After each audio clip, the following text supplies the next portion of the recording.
It's soul-crushing. This is no place for overweight people. Even if you could do a few thousand push-ups. But still, you gotta love it. Oh man, I got pinned to the seat on launch. It doesn't belong on regular roads. So we turn on Grandpa mode and flaunt it. Well, everyone's honestly watching, although very few people understand what I'm driving. And I drive one of the rarest cars in the world, especially in Russia. Thanks again to the Kamishmash Collection, Retro Gallery Restaurant, La Colline, for their trust. I will justify it, as there is nowhere to drive here. You need a straight line without cameras and Kamaz trucks. It accelerates to 100 in 4.5 seconds. Well, where am I going to go that fast? By the way, the top speed is 250 kilometers per hour. I would test it with the greatest pleasure, but not today and not here. 97-year-old car going from 0 to 100 in 4.5 seconds.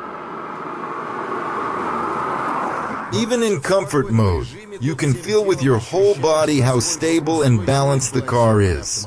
It enters the corners precisely, clearly, without the slightest hint of displacement. Then, again, maybe, if you push it faster to the limit, it might behave differently.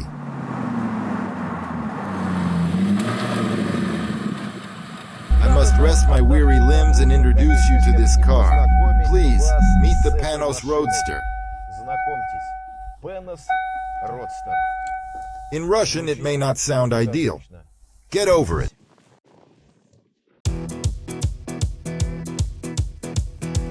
The history of the brand began relatively recently, by global automotive industry standards. In 1898, Daniel Panoz, a 26-year-old son of Italian immigrants and heir to a pharmaceutical magnate, temporarily residing in Ireland, took a job at a local car manufacturing company.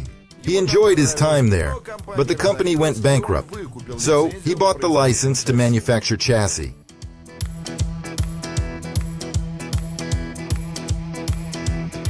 Listen, just a quick note. The chassis was designed by Franco Costin. And no, he's not Russian. He also designed chassis for Lotus, Maserati, and Lister. I mean, it's a top-notch chassis, like really top-notch. So, Daniel returned to America, and there he founded a company called Panoz Automotive Development. The idea was simple, to create very fast civilian cars that performed like sports cars. And to prove that his cars were fire, his creations raced in the LMS, Fiat GT, SCCA, the Trans AM series, and the 24 Hours of Le Mans. And guess what? They didn't win many trophies, but they sure rattled the big-name competitors. Panoz became the talk of the town, and people began purchasing his one-off cars for dedicated speed enthusiasts. In front of you is the second version of Panoz Automotive Development. It is different from the first, but since you have not seen the first one, we won't compare them. It is clearly a roadster, so there's no argument here. It's styled in some indescribable way, but it is beautiful and unusual. The sleek, shiny, drop-dead, streamlined body glistens in the sun. Daniel was a brilliant man, and if you think it's all plastic, you're sorely mistaken. The body is entirely aluminum. All aluminum, and it hasn't been molded or pressed. It's more sophisticated than that. It's space technology, super plastic forming. SPF technology was developed by another American company. It's simple. Essentially, heated aluminum sheets were shaped using compressed air. This process ensures that the body panels had a uniform thickness, which reduces internal metal stress and eliminates vibrations that could otherwise damage the paintwork and so on. How does it feel? And the Panoz was also the world's first car to be 70% aluminum bodied. Why 70%? I'll explain later, but first, take a look at the logo. This is an original logo, not borrowed from some dog food brand. There's a deep meaning behind it. The swirls within the shield in the middle create an association with balance, akin to the symbolism of the yin-yang. The shamrock at the heart of the logo honors Irish heritage, company, and family roots. The red, white, and blue colors proudly represent Panoz as a product made in USA.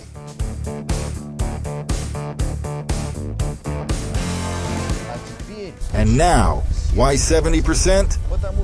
Because even the frame here is made of aluminum. Originally it was steel, but now the frame is made from extruded aluminum. Extruded is, well, in pastry terms, the cream that is squeezed out of a syringe onto a cake is extruded cream. How exactly does that happen with aluminum? I don't know, I'm not an aluminum chemist, so feel free to write in the comments. Oh, and yes, I completely forgot. The body panels are glued to the frame. The spatial frame with its own center beam design is exceptionally sturdy, rigorously tested to meet various American standards. On this beam, all the suspension elements are attached, and I want to remind you, the suspension itself is entirely original. It is fully independent, including the rear suspension. However, originally, the rear suspension was dependent. Here it's been finely tuned. You can tweak this, adjust that, changing various caster angles, star casters, and other components. But the essence remains unchanged. There is also a steering rack. Here it is at the front, clearly visible with the booster. At the front, there are elegant A-arms with struts, all covered with chrome. Chrome is sparingly used here, except for the pseudo-bumpers. That's about it. The rear is also on the levers, no fantasy, but with spring struts. There is a gearbox and drive springs too.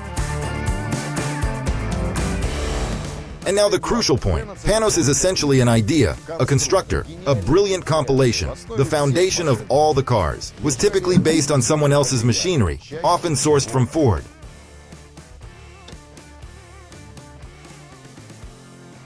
The hood opens just like a BMW.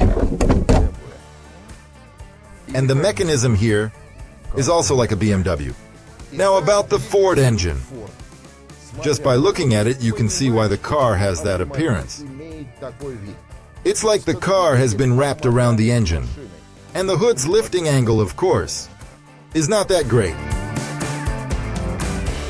It's a magnificent monster, there's no other way to put it. Despite its impressive specs, it also combats with the car's weight, as both the block and head are aluminum. It's specifically a Ford Mustang engine, 4.6 liters, Ford Modular V8. Maximum power of around 300 horsepower is developed at 4,750 and 5,750 RPM. Peak torque of 400 Newton meters is achieved at 4,000 RPM.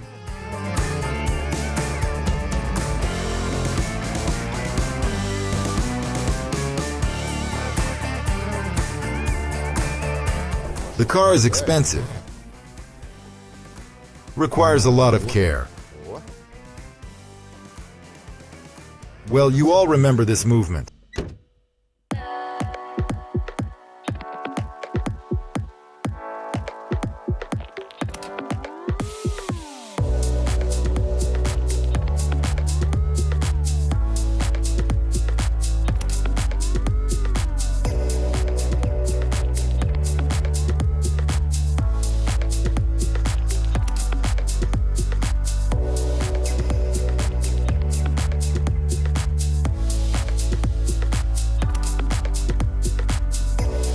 There's a trunk and it's an honor. Oh, it's like on the low-cost Pobeda, look. Okay, there's the battery, a bag for the roof, and that's it.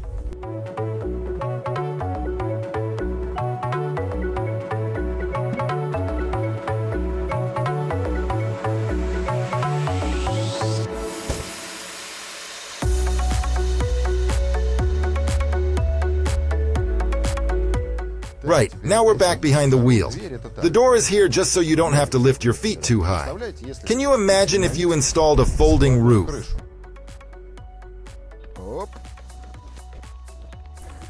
So what did Mr. Panoz do, besides the chassis? He customized the tank and shortened the drive shaft. The driver's dashboard is on the right-hand side, also from Mustang. There's air conditioning, music, faith in miracles, a pocket, tightness, and provisionally adjustable steering wheel. Well, something like that. And by the way, the previous Panoz had no air conditioning, no music, no shit, except once again, belief in the best.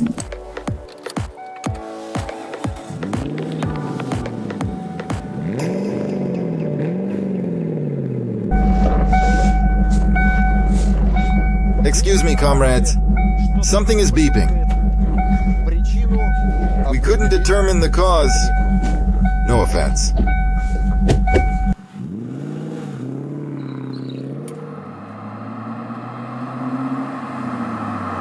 They didn't bother with mufflers. The sound here is what a fast car should sound like.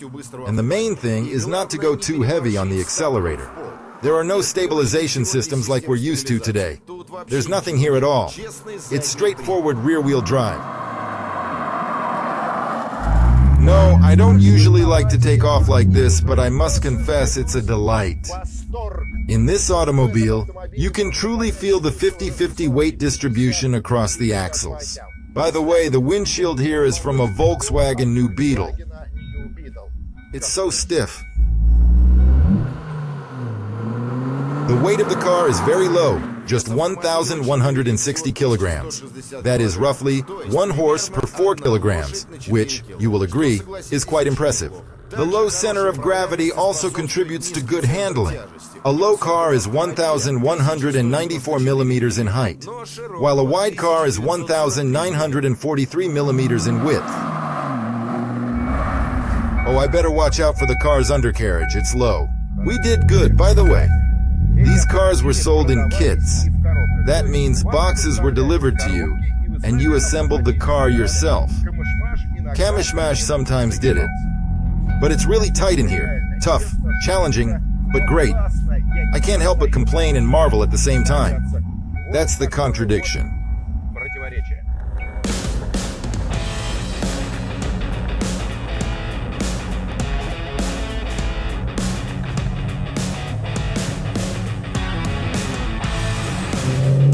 Don't mind my whining. Everything is absolutely fantastic. Just amazing. Pure delight. Emotions overflowing. Flies in the hand. The gears shift crisply, like the bolt of a Kalashnikov, and the pedal is responsive. And again, the glorious words of literary cursing slip out of my mouth. Well, you know what I mean. I don't want to break my arm on a pole.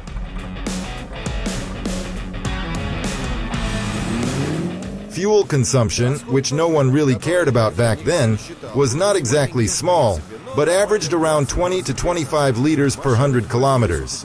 These cars had a steady but limited demand among buyers. Until 1999, another 176 modernized Roadsters were produced. Theoretically, one can still be ordered today, at a price of $62,500 each.